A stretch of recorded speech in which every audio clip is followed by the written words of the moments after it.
ತುಮಕೂರು ವಾಯ್ಸ್ಗೆ ಸ್ವಾಗತ ಸ್ನೇಹಿತರೆ. ಸಬ್ಸ್ಕ್ರೈಬ್ ಆಗಿಲ್ಲ ಅಂದ್ರೆ ಈಗಲೇ ಈ ಕೆಳಗೆ ಕಾಣುವ ಸಬ್ಸ್ಕ್ರೈಬ್ ಬಟನ್ಗೆ ಈಗಲೇ ಕ್ಲಿಕ್ ಮಾಡಿ. ನಾವು ಮಾಡುವ ವಿಡಿಯೋಗಳ ನೋಟಿಫಿಕೇಶನ್ಗಾಗಿ ಬೆಲ್ ಐಕಾನ್ ಅನ್ನು ಪ್ರೆಸ್ ಮಾಡೋದನ್ನ ಮರಿಬೇಡಿ. ಶ್ರೀ ಸಿದ್ಧಗಂಗಾ ಮಠದ ಶ್ರೀ ಶಿವಕುಮಾರ ಸ್ವಾಮಿಗಳವರ 6ನೇ ಪುಣ್ಯ ಸಂಸ್ಮರಣೋತ್ಸವವನ್ನು ದಿನಾಂಕ 21/1/2025 ನಡೆಯಲು ಏರ್ಪಡಿಸಿದೆ.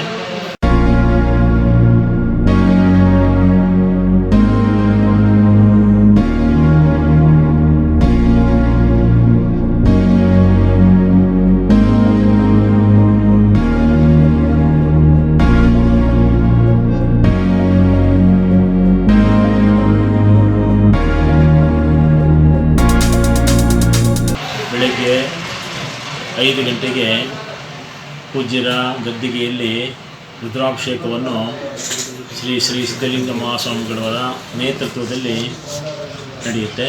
ನಂತರ ಸುಮಾರು 8 ಗಂಟೆಗೆ ಪೂಜ್ಯರ ಒಂದು ಉತ್ಸವವನ್ನು ಕೂಡ ಏರ್ಪಡಿಸಿದೆ. ಸುಮಾರು 10:15 ಗಂಟೆಗೆ ಎಲ್ಲ ಅತಿಥಿಗಳು ಆಹ್ವಾನಿತರು ಬರ್ತಾರೆ. ಎಲ್ಲರೂ ಕೂಡ ಪೂಜ್ಯರ ಗದ್ದಿಗೆಯಲ್ಲಿ ಆಶೀರ್ವಾದವನ್ನು ಪಡೆದು ಮೆರವಣಿಗೆಯ ಮೂಲಕ ಅತಿಥಿಗಳನ್ನು ಸ್ವಾಮೀಜಿಯವರನ್ನ ಕಾರ್ಯಕ್ರಮ ನಡೀತಕ್ಕಂಥ ಒಂದು ಸ್ಥಳಕ್ಕೆ ಕರ್ಕೊಂಡು ಹೋಗ್ತೇವೆ. ಬೆಳಗ್ಗೆ 11 ಗಂಟೆಗೆ ಕಾರ್ಯಕ್ರಮ ಪ್ರಾರಂಭ ಆಗುತ್ತೆ. 11 ಗಂಟೆಯಿಂದ ಸುಮಾರು 2 ಗಂಟೆಗಳ ಕಾಲ ಕಾರ್ಯಕ್ರಮ ನಡೆಯುತ್ತೆ. ಈ ಕಾರ್ಯಕ್ರಮದಲ್ಲಿ ತಾವೆಲ್ಲರೂ ಕೂಡ ಭಾಗವಹಿಸಬೇಕು ಅಂತ ಅಂದ್ಬಿಟ್ಟು ತಮ್ಮಲ್ಲಿ ಕೇಳ್ಕೊಳ್ತಾನೆ.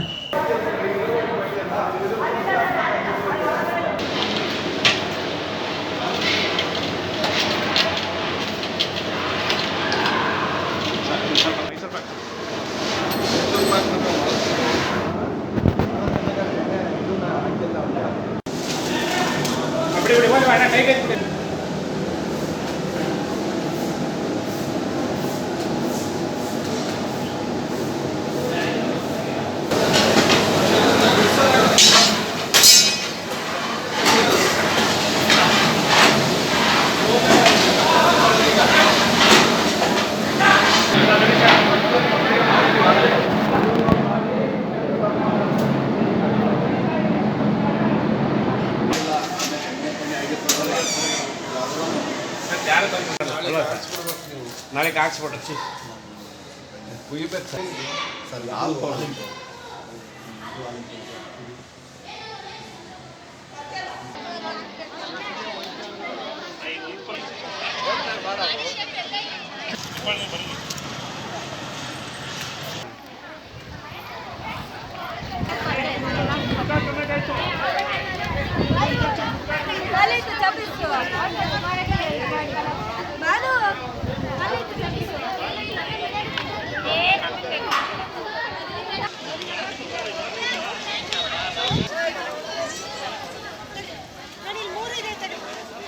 ಗಣಪತಿ ಸರಸ್ವತಿ ಲಕ್ಷ್ಮಿ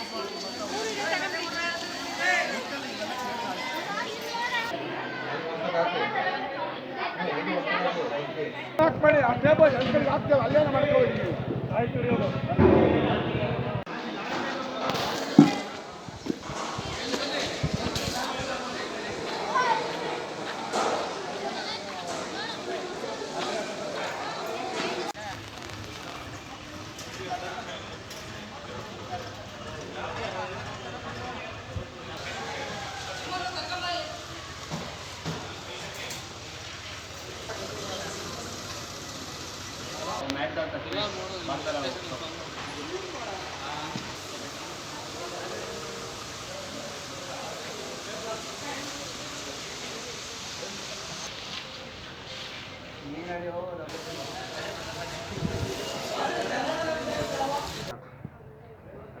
ನಾಳೆ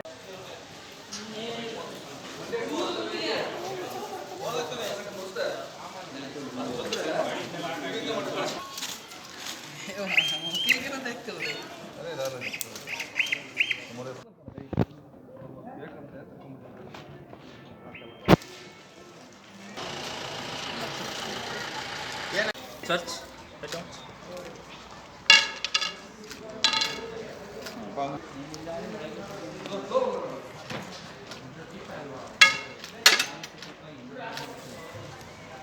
ಈ ಒಂದು ಕಾರ್ಯಕ್ರಮದಲ್ಲಿ ಊಟದ ವ್ಯವಸ್ಥೆಯನ್ನು ಸುಮಾರು 1 ಲಕ್ಷ ಅತಿಥಿಗಳಿಗೆ ನಾವು ಸುಮಾರು 7 ಕಡೆಯಲ್ಲಿ ವ್ಯವಸ್ಥೆಯನ್ನು ಮಾಡಿದ್ದೇವೆ. ಈ ಒಂದು ಊಟದ ವ್ಯವಸ್ಥೆ ಬೆಳಗ್ಗೆ 7 ಗಂಟೆಯಿಂದ ಹಿಡಿದು ರಾತ್ರಿ 11-11:30ವರೆಗೂ ಕೂಡ ನಿರಂತರವಾಗಿ ನಡೆಯುತ್ತೆ. ಬೆಳಗ್ಗೆ 7 ಗಂಟೆಯಿಂದ 11 ಗಂಟೆವರೆಗೂ ಕೂಡ ತಿಂಡಿಯನ್ನು ಕೊಡ್ತೇವೆ. ತಿಂಡಿಗೆ ಉಪ್ಪಿಟ್ಟು ಮತ್ತು ಕೇಸರಿ ಬಾತನ್ನು ಮಾಡ್ತಾಯಿದ್ದೀವಿ. ಅದ್ರ ಜೊತೆಗೆ ಕಾಫಿ ಟೀಯನ್ನು ಕೊಡ್ತಾಯಿದ್ದೀವಿ.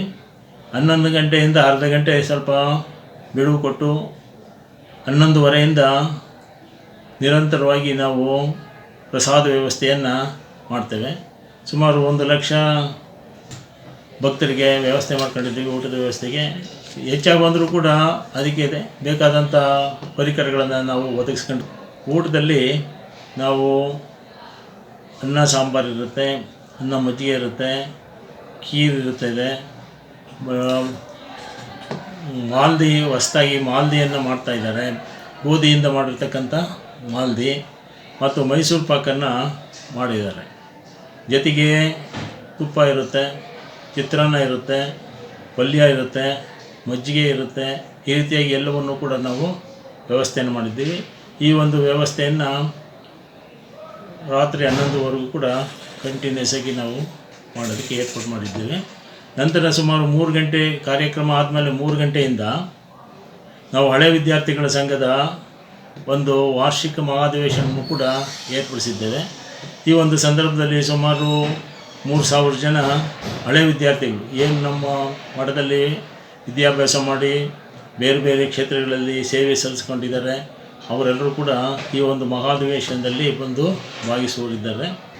ಈ ಕಾರ್ಯಕ್ರಮದಲ್ಲಿ ತಾವೆಲ್ಲರೂ ಕೂಡ ಭಾಗವಹಿಸಬೇಕು ಅಂತ ಅಂದ್ಬಿಟ್ಟು ತಮ್ಮಲ್ಲಿ ಕೇಳ್ಕೊಳ್ತಾನೆ.